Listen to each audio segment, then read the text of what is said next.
So the trust formula, this is the fancy name I made up for this.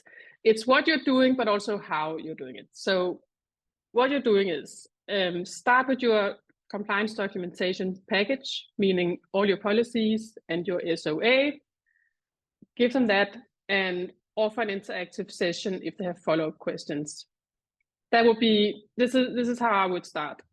Here's all the documentation. Let's have a call if you have any follow-up questions. And add more elements as needed.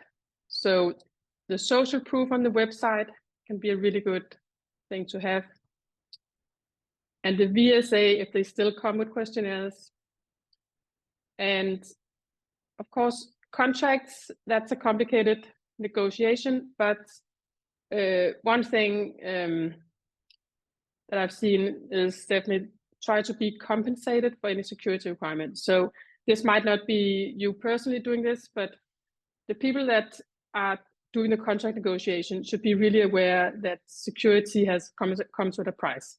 So if you have customers that are insisting on doing a penetration test, or they want to be able to come and do an audit on you, or they insist that you get certified, make sure that you have a conversation, or the people who have that contract negotiation, they have a conversation about the price on that, because it's not free to get those things.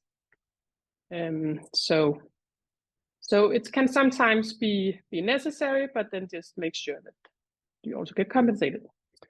And 5, external penetration test. It can add value, of course, to your own peace of mind that someone else has tried to do this, but also the social proof you can put on your website that you're using this. And often I've seen this in contract requirements as well, that they want a penetration test done.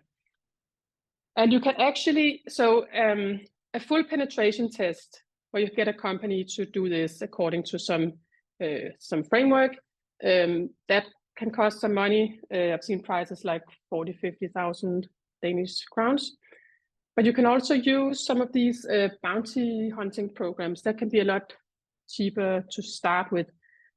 Simply get some white hat hackers to try things out, and if they find something, they get a little bonus. And there's some people that find this kind of a fun hobby they have. So that can be a way to get started with a small budget. Just make sure you trust the people that you are dealing with. Okay, so that's what you're doing, but then again, how you're being really makes a big difference as well. So how you show up in this process.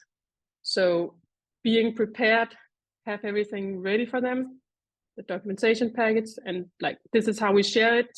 No, you cannot get it in an email. We only share it on a link. We don't send it an email, or the other way around. If whatever you have decided to do, just stick with that and say, this is our policy. So they can also feel that there's a little bit of a firm wall here.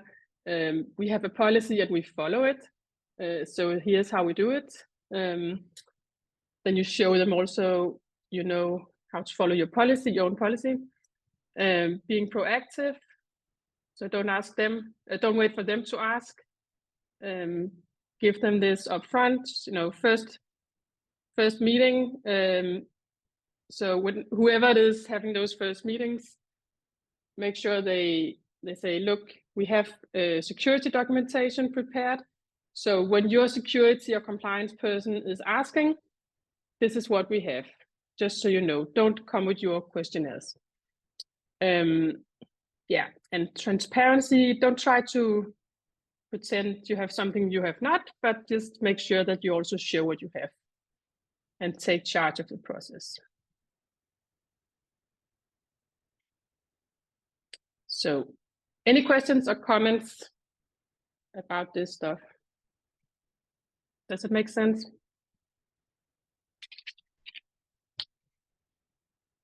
It really works to come with confidence in this. That's what I can tell you.